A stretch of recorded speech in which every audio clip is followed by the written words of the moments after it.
Pendant toute la semaine, nous étions en compagnie d'Antoine Vazeux du restaurant Beaupré à Nancy. On s'occupe de la dernière recette de cette semaine, un dernier dessert donc autour de la rhubarbe. Et on va commencer donc par le Saint-Christin, c'est ça? Le sacristain. Ah, le Saint-Christin. Donc c'est pour apporter du croustillant à ton dessert, quoi. Voilà, toujours pareil pour avoir un peu une texture. Donc en fait, c'est de la pâte feuilletée qu'on vient détailler assez finement. Oui, donc c'est ce que tu as fait là. C'est ce que j'ai fait là. Ensuite, tu la trempes dans le sucre. Trempe dans le sucre, trempe dans le sucre. Et ensuite, on vient la torsader. D'accord.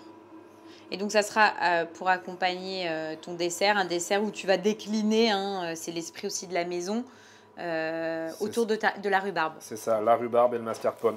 Avoir un peu un contraste entre le côté gras du mascarpone et l'acidité de la rhubarbe. Voilà. Donc là, tu les tournes. Là, je les roule dans le sucre. Voilà, tout ça. Voilà, je les tourne. C'est quoi? C'est une pâte feuilletée, hein? C'est un feuilletage classique donc, qui a été étalé relativement fin. Parce que moi, j'aime bien les avoir, les sacristains. Assez fins. Assez fins. Et dans tous les cas, avec le feuilletage, ils vont développer. Donc, oui, c'est vrai que ça va prendre un peu. Ça va gonfler. Mais ça, c'est si le feuilletage a été bien fait. Ah, donc le verdict, c'est à la sortie du four. C'est ça, ouais. On va voir si le chef a bien bossé. On va voir s'il a bien bossé. Sinon, on dirait que c'est l'apprenti qui l'a fait. On dirait que c'est moi, c'est pas grave, allez Antoine. Ça part en cuisson? Là, ça part en cuisson. Donc tu m'as dit 180 et donc on part pour 8 minutes. 8 à 10 minutes, ouais. Voilà. Hop.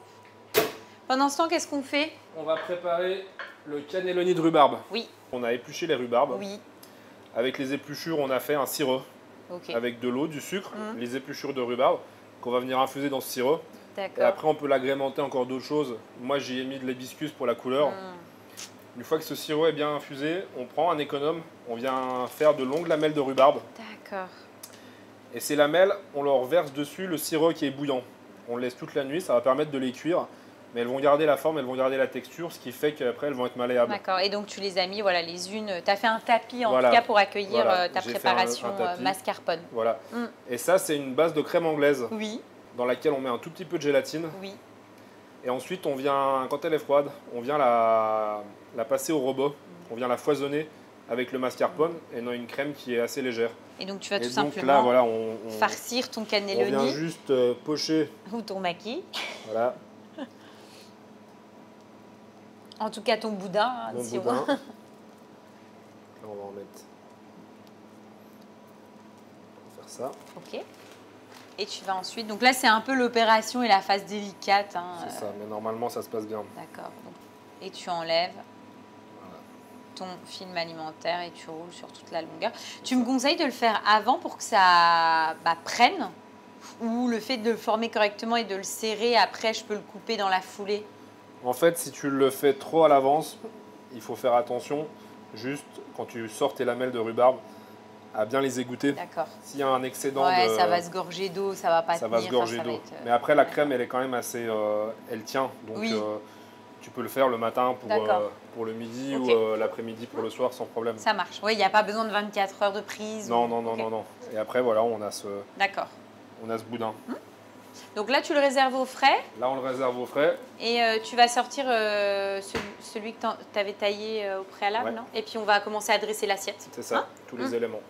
Là, on a la marmelade de rhubarbe qui va nous servir de base, en fait. Ok. Ensuite, donc, tu vas mettre tes petits cannelloni qu'on a coupés. C'est ça. Qui donnent en plus du relief à ton dessert. Là, on vient mettre des tronçons de rhubarbe qui ont été faits selon le même principe que les lamelles, pochés dans le sirop. Super. Ensuite, le sirop, on en a fait un gel, on l'a récupéré. Oh là, rien ne se perd ici. Rien ne se perd. Donc c'est aussi pour la couleur. Ah, c'est top. Et donc là, tu accompagnes ça donc avec 2 glaces différentes. C'est quoi donc Alors, ce sont 2 sorbets. Oui. On a un sorbet à la rhubarbe. Oui, pour rappel. Voilà, pour rappel. Donc la rhubarbe qui est cuite, on attend qu'elle soit bien cuite, on la fait réduire, qu'elle perde son eau. Et ensuite, c'est un sorbet classique, donc c'est-à-dire cette pulpe de rhubarbe avec un sirop. Donc eau et sucre. D'accord. Et le mascarpone, le sorbet mascarpone sur le même principe, un sirop, eau, sucre. Du mascarpone. Du mascarpone. Et c'est parti.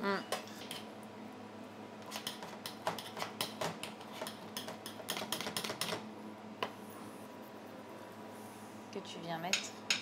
Ah, super. faire à côté. On vient mettre là. Et tu ajoutes voilà, le petit côté gourmand, croustillant. On finit juste voilà, le côté croustillant avec les sacristains. Super. Voilà. On y va? On attaque. Alors moi, je vais goûter. Tac.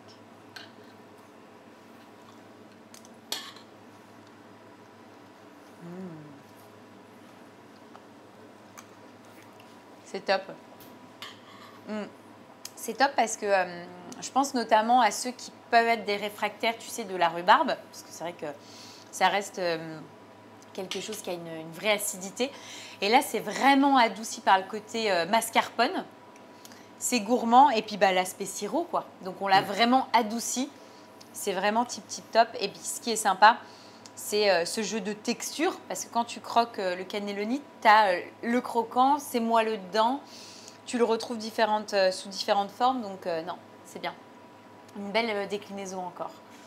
Merci beaucoup Antoine pour ton accueil. C'est moi. C'était très sympa. Donc écoute, si ça t'a plu, on reviendra l'année prochaine te faire une petite visite. Allez, après la prochaine pandémie. Exactement.